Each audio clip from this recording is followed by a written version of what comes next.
सभापती महोदय, ही लक्षवेधी मुंबईच्या दृष्टिकोनातनं फार महत्वाची आहे. एका बाजूला आपण दररोज ओरडत असतो पर्यावरणाचं रक्षण झालं पाहिजे, कांदळवन राहिलं पाहिजे, कांदळवनाची हानी झाली नाही पाहिजे, आणि दुसऱ्या बाजूने 350 एकर मुंबईत 350 एकर म्हणजे आशिष मला वाटतं आपला बांद्रा मतदारसंघ पण 350 एकरचा नसेल. म्हणजे एक विधानसभेपेक्षा 2 विधानसभा मिळून जेवढा मतदारसंघ होईल तेवढ्या मतदारसंघाचा मी आपल्याला पटकन कळावं म्हणून गुगल मॅपवर ना तो मार्क करून आणलाय की किती एरिया याच्यात डिमार्क झालेला आहे. 350 एकर या जागेवर भराव टाकलाय. मी उत्तर वाचलं मंत्री महोदयांचं की कांदळवनच्या बाबतीत त्यांनी सगळं उत्तर दिलंय की कांदळवनाची हानी झालेली नाहीये, कांदळवन तोडलं गेलं नाहीये. पण कांदळवनाच्या पासून जो बफर झोन आहे या बफर झोनला भराव टाकला गेलाय. आपल्याला कायदा चांगला माहिती, आपल्याला सगळं ब्रीफिंग मध्ये आलं असेल की किती मीटर पर्यंत बफर झोन असतो, किती मीटर पर्यंत कांदळवन असायला पाहिजे. आज जरी कांदळवन तोडलेलं नसेल तरी देखील तिकडे जवळजवळ दररोज 2500 गाड्या, मी गाड्यांचे फोटो पण आणलेत की दररोज किती गाड्या तिकडे जातात आणि किती गाड्यांचा तिकडे भराव टाकला जातो. हे दोन्ही कागद मी आपल्याकडे पाठवतो. आणि ज्या पद्धतीने भराव टाकलाय, सिस्टीम काय केली त्यांनी की कांदळवनापासून 10 मीटरच्या पर्यंत भरावाच्या माध्यमातून भिंत तयार करून घेतली 350 एकरची. आणि ते जवळजवळ मी काय स्वतः जाऊन मुद्दामून बघून आलो, 6 फूट 4.5 ते 5 ते 6 फूट खाली होतं. म्हणजे एका बाजूला तुम्ही उभं राहिलात तर 5.5-6 फूट खाली आहे. कांदळवनाचं पाणी मातीच्या भिंती टाकून सगळं अडवलं. त्याच्यामुळे जे पाणी येत होतं समुद्राचं ते या भागेत येत नाही, ते अडवलं. आणि मग ही कांदळवनाच्या बाजूने बफर झोन मध्ये 350 एकर वरती भराव टाकला गेला. आपण मान्य केलं की भराव टाकलाय, सगळं त्याच्यामध्ये गुन्हा दाखल केलाय. माझं म्हणणं असं आहे की एवढ्या मोठ्या प्रकल्पावरती 350 एकर वरती अतिक्रमण, ती जागा नॅशनल लॉ युनिव्हर्सिटीला दिली आहे, खासगी मालकाची जागा आहे, गुन्हे दाखल होत आहेत. गुन्हा दाखल कोणी केलाय? आपल्या खात्याने केलेला आहे गुन्हा दाखल. याच्यामध्ये फौजदारी दाखल होते का? होते. FIR झाला, पुढे काय झालं? काही झालं नाही. याच्यामध्ये त्याच्यावरती दंड आकारले, दंडाचं काय झालं? वसुली चालू आहे. म्हणजे थोडक्यात काय झालंय की ही 350 एकर जागा, ही 350 एकर जागा प्रायव्हेट मालकीची दाखवून त्याच्या बदल्यात लॉ युनिव्हर्सिटी कितीला घेईल, काय घेईल, मला याच्यात जायचं नाहीये. परंतु ज्या पद्धतीने हे सगळं झालेलं आहे, ही जागा कांदळवनात घुसून ही जागा हडप केलेली आहे, याच्यावरती कुठलीही कारवाई झालेली नाही. आणि ही 350 जागा, माझी साधी स्पेसिफिक मागणी आहे. कारण मला माहिती आहे की सरकार याच्यात काही करणार नाही. तुम्ही फक्त गुन्हे दाखल करताय, आमचे लोक पत्र लिहितात, पत्र लिहिल्यावरती त्यांना एक स्पेसिफिक स्टिरियोटाइप उत्तर दिलं जातं की गुन्हा दाखल झालाय, चौकशी चालू आहे. तुम्ही बाकी काही करू नका.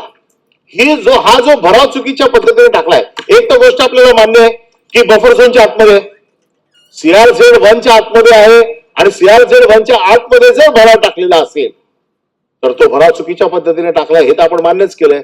मग माझी स्पेसिफिक मागणी आहे की हा जो भराव टाकला आहे हा भराव काढून टाकणार का? कारण आपण स्वतः मान्य केलेलं आहे की हा भराव चुकीच्या पद्धतीने टाकलाय. ज्यांनी भराव टाकलाय त्यांच्यावरती गुन्हा दाखल केलाय, त्याच्यात कोणाला आतापर्यंत अटक केलेली नाहीये, त्याच्यावर कुठली कारवाई झालेली नाहीये, फक्त गुन्हा दाखल झालेला आहे. फक्त दंडाची रक्कम आपण कागदोपत्री आकारताय. माझ्यावरती ज्या वेळेला अशा प्रकारचा गुन्हा दाखल झाला, आशिष विश्वास नाही ठेवणार, दररोजचा दंड आहे आणि चक्रवाढ व्याजाचा दंड आहे. म्हणजे तो जर दंड मला आता भरावा लागला दुर्दैवाने तर माझ्या 2 पिढ्या जातील. नाही जातील, नक्की जातील. माझे सगळे ITR तपासून घ्या, माझं जे काय आहे हा भरावा लागणार आहे. तेवढी तर तुमची मेहरबानी माझ्यावर आहेच. पण ज्या पद्धतीने आपुलकी आहे, ठीक आहे, अशी चित्र आहे. शेजारी आहे माझा, पण आमचे 2 मतदारसंघ जातील एवढी जागा त्याला पण माहितीये की ही अक्षरशः ग्रॅब केलेली जागा आहे. तुम्ही एका छोट्या माणसावरती जर त्याने जागा ग्रॅब केली तर त्याच्यावरती एमपीडीए लावता, झोपडपट्टी दादाचा गुन्हा लावता त्याच्यावरती, आणि 350 एकर माणूस जागा भराव टाकतो, त्याच्यावरती कुठली कारवाई नाही आहे अजूनपर्यंत. तर माझा स्पेसिफिक प्रश्न आहे की ही जागा हडप केलेली आहे, ही जागा भराव टाकून ही ढापलेली जागा आहे, ते सुद्धा सीआरझेड मध्ये जाऊन ढापली आहे, त्याच्यामुळे त्यांच्यावरती एमपीडीए लावणार का? जो सर्वसाधारण जागा बळकावण्याचा गुन्हा ज्या वेळेला सिद्ध म्हणजे होतो त्यावेळेला एमपीडीए कायद्या अंतर्गत त्याच्यावर कारवाई केली जाते. आणि दुसरी, हा जो भराव टाकलाय हा भराव काढून आपण ती जागा परत किती दिवसात मोकळी करणार? सन्माननीय सदस्य परब साहेबांनी इतकं सुंदर प्रश्न मांडलाय की त्या प्रश्नाच्या बोलण्यामध्ये उत्तर जवळपास कव्हर झालेलं आहे. म्हणजे मी खूप छान ब्रीफिंग घेऊन आले होते आणि सगळ्या गोष्टी समजून घेतल्या होत्या, पण तुम्ही बऱ्याच गोष्टी स्वतः कबूल केल्या, पण तरी पण for the record he 350 acre जागा आहे. या जागेमधले फक्त 70 एकर, बाकीची संपूर्ण जागा ही नॉन डेव्हलपमेंट झोन मध्ये आहे. फक्त 70 एकर एवढी जागा आहे ती डेव्हलपमेंट झोन मध्ये आलेली आहे.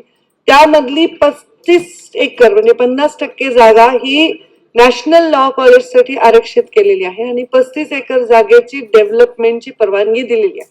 आता या सर्व निर्णयांमध्ये खर तर माझ्याशी संबंधित जो विषय आहे ती थोडीशी कत्तल झालेली कांदळवन आणि त्या बफर झोन मध्ये केलेला भराव.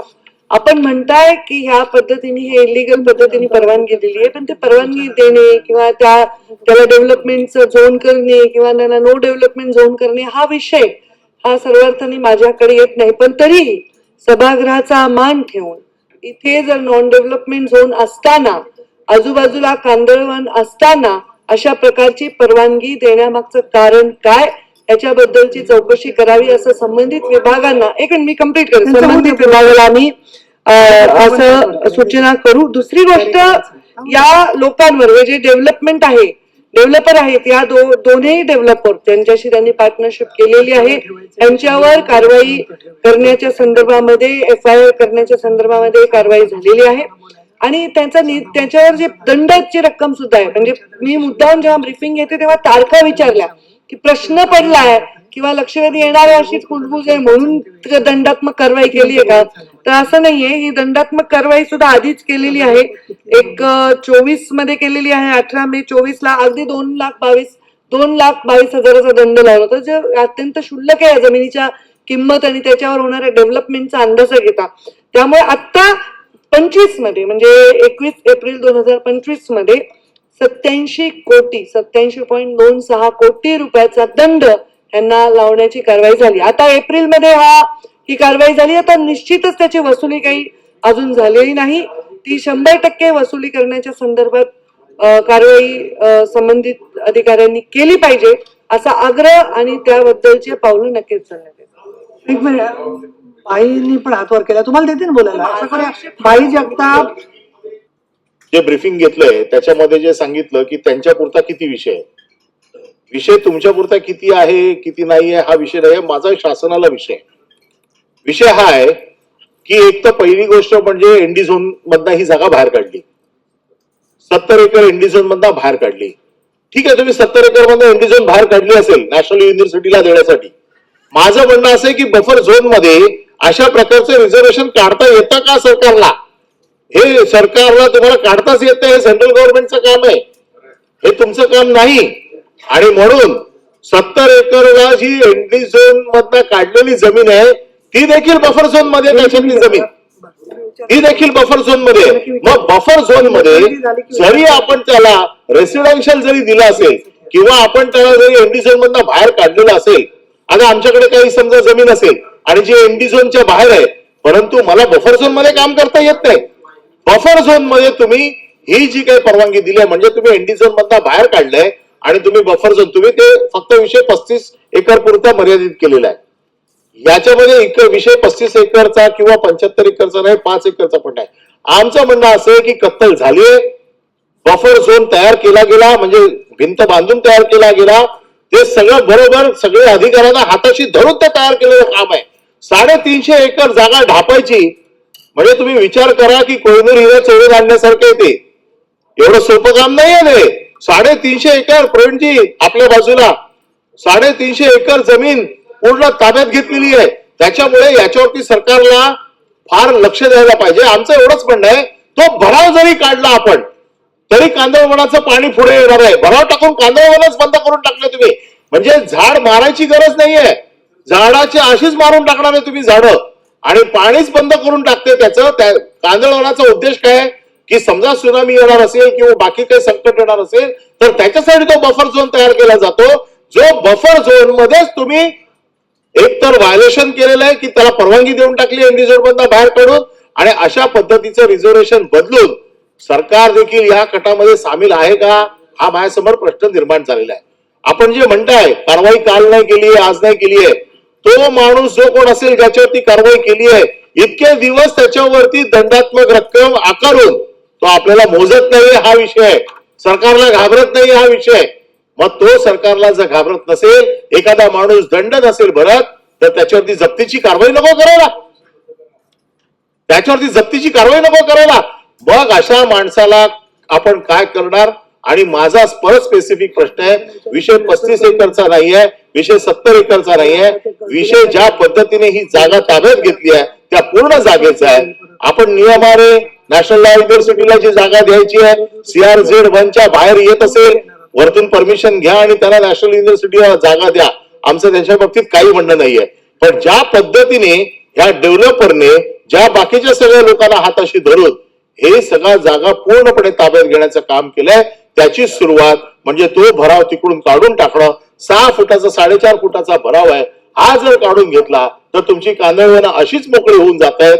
त्याचा जो डाव आहे 350 एकर जागा ताब्यात घेण्याचा, मग तुम्ही 35 एकरला नॅशनल युनिव्हर्सिटीला द्यायची जी जागा आहे ना ती कशा पद्धतीने CRZच्या बाहेरची द्या, आमचं काहीच म्हणणं नाही आहे. परंतु 350 एकर जागा एक माणूस ताब्यात घेतो आणि सरकार नुसतं बघत बसतंय हे तर चालणार नाही. याच्यासाठी तुम्हाला तो भराव काढून टाकणार का आणि त्याच्यावरती ज्याच्यावरती गुन्हा दाखल झाला आहे त्यांनी जागा सरकारची हडप केली आहे, ती हडप केलेली जागा म्हणजे माझ्या हिशोबाने MPDA कायद्यामध्ये बसते, त्याच्यावरती MPDAचा गुन्हा दाखल करणार का, हे दोनच माझे प्रश्न आहेत.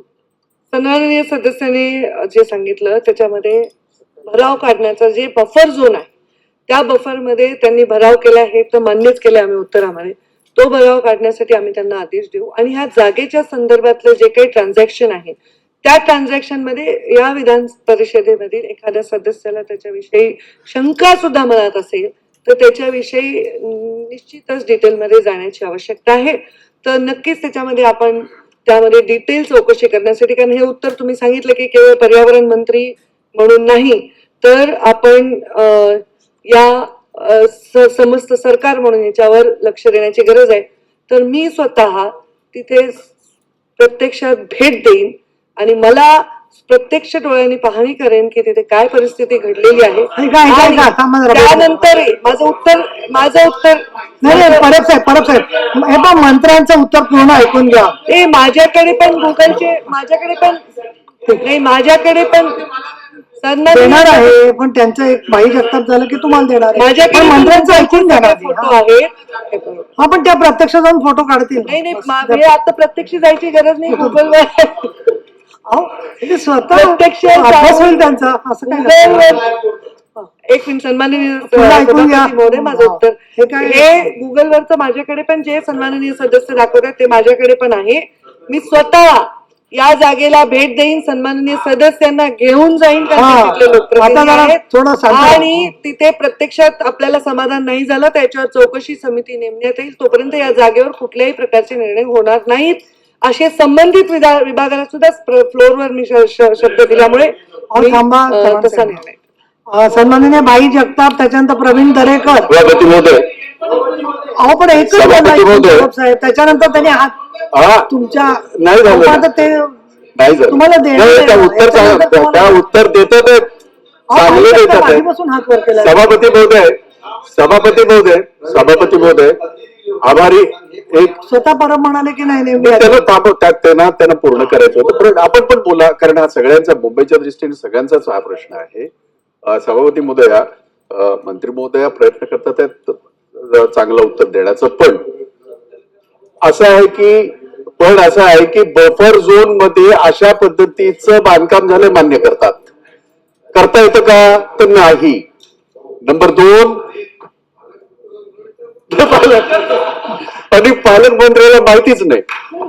त्याच्यातला हा तो महत्वाचा विषय असला तरी तो बाजूला ठेवू एक मिनिटापुरतं. 2 गोष्टी त्यांनी मान्य केलेल्या आहेत. एक, बफर झोन मध्ये हे बांधकाम झालंय, त्यामुळे आपण स्वतः या दोघांना घेऊन जा, त्या पालकमंत्र्यांना घेऊन जा, परंतु आपण गुगल वरून काढलेल्या मॅप मध्ये ते दिसतंय. त्यामुळे तिथे आम्हाला अपेक्षित असलेली कारवाई अशी आहे की आपण जर जाऊन तर याच, पण ते जे बांधकाम आहे, ती जी रिटेनिंग वॉल बांधलेली आहे ती तोडणं गरजेचं आहे, कारण ती अयोग्यरित्या बांधलेली आहे.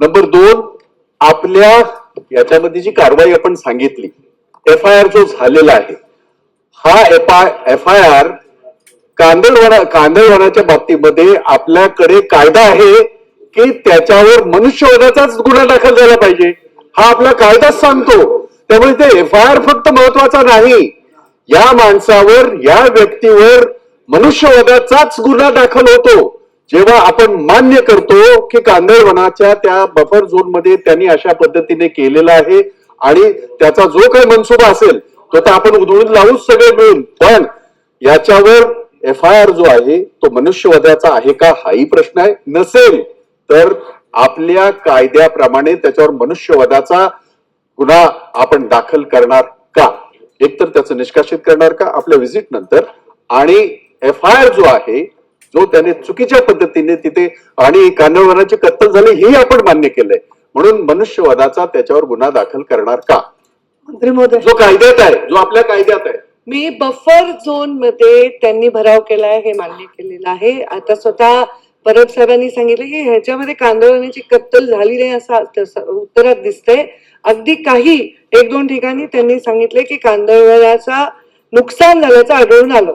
तर त्यामुळे त्यामध्ये तुमचं नाही, मी आता तुम्हाला जेन्युइनच उत्तर देते. तर जे मला आता इथे बसून जे नाही सांगतायत ते बरोबर नाही, म्हणून मी जर सांगतेच आहे की मी प्रत्यक्ष जागेवर जायला तयार आहे आणि कांदळवनाची कत्तल किंवा नुकसान झाल्याबद्दल जो सर्वोच्च गुन्हा आहे तो त्यांच्यावर दाखल होईल.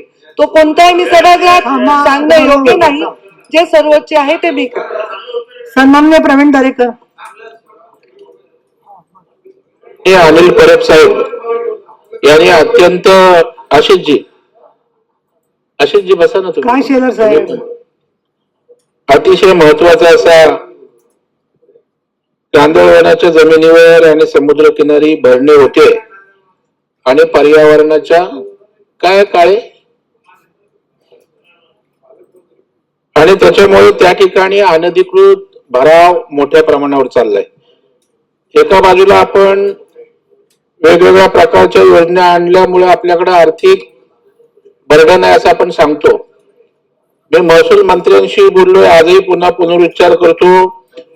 चारकोप, कांदिवली असेल, मुलुंड, विक्रोळी, वडाळा, वर्सोवा, मड या सगळ्या ठिकाणी सभापती महोदय, दहिसर हे भरणे सरास होते आणि 50-50, 100-100 एकर जमीन भरणी करतात, एनडीए झोन उठवतात आणि तिकडे त्या ठिकाणी डेव्हलपमेंट करतात. कांदिवली चारकोपला 60 एकर जागा भराव केलाय, एनडीए झोन उठवतायत, आता तिकडे करोडोचा व्यवहार होतोय.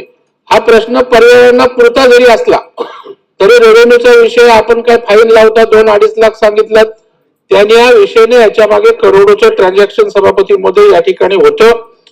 माझी आपल्याला विनंती आहे की या संदर्भामध्ये अशा प्रकारचे मुंबईत ज्या ज्या ठिकाणी भराव झालेत, कांदळवन असेल, समुद्रकिनारच्या जागा असतील, त्याच्यावर भराव करून एनडी झोन उठवून याचा गैरवापर केला असेल आणि बिल्डरना विकसित करायला दिले असतील, त्या संदर्भात आपण एक ठोस अशा प्रकारची यंत्रणा उभी करून माहिती देणार का किंवा सभागृहासमोर पटलासमोर या ठिकाणी आणणार का? कारण हजारो कोटी, लाखो कोटीचा व्यवहार या ठिकाणी होतो आणि एक अनधिकृत बांधकाम जर 4 फुटाचं वाढवलं तरी मुंबईत जमीनदोस्त करून टाकतात. परंतु टावरच्या टावर काही उभे राहिले, आम्ही काय करत नाही. ते मोठी लोक असतात, त्यांचे हात लागे बांधे त्या ठिकाणी मोठे असतात परंतु आपल्यावर आमचा विश्वास आहे.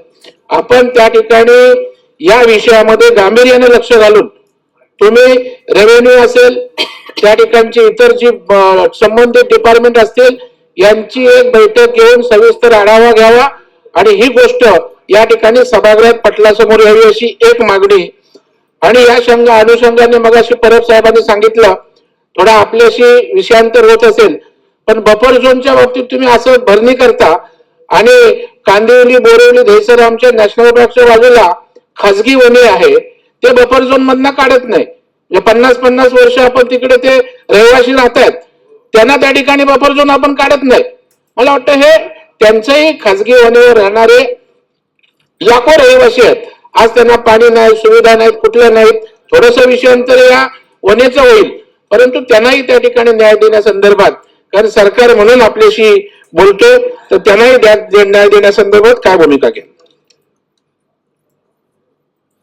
तुम्ही मला जो प्रश्न विचारलाय तो पर्यावरण मंत्री आणि सरकार दोन्ही म्हणून विचारलेला आहे. आपण सांगितलं की सगळ्या मुंबईमध्ये अनेक ठिकाणी भराव करून अनेक प्रोजेक्ट उभे राहतात. तर त्या संदर्भामध्ये सो मोठो आपण कारवाई करावी किंवा नाही याच्याबद्दल नक्कीच अशी बैठक मुख्यमंत्री महोदयांनी घ्यावी असं मला प्रांजळपणे वाटतं.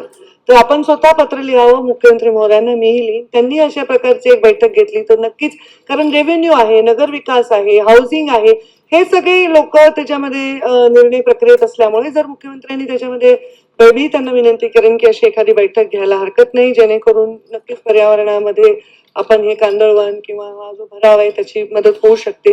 दुसरं आपण सांगितलं की जी माझ्या पर्यावरणाच्या चौकटीमध्ये जे बसत नाही, ज्यांनी त्याचे म्हणजे लॉज बेंड केलेत किंवा तोडले आहेत, त्यांच्याकडे शिक्षा करताना मी अजिबात मागे पुढे पाहणार नाही. तर तक्रार जशी माझ्याकडे येईल तसं त्याची मी दखल घेईन. जसा आज प्रश्न सभागृहात आला, आता मी तिथे प्रत्यक्षात जाणार, तिथे पाहणार आणि त्याच्यानंतर याच्यावरचे निर्णय आपण घेऊ शकतो. आणि अशाच अनेक ठिकाणी असतील तर आज पर द कंप्लेन मी नक्कीच त्याच्यावर तक्रार दखल घेईन.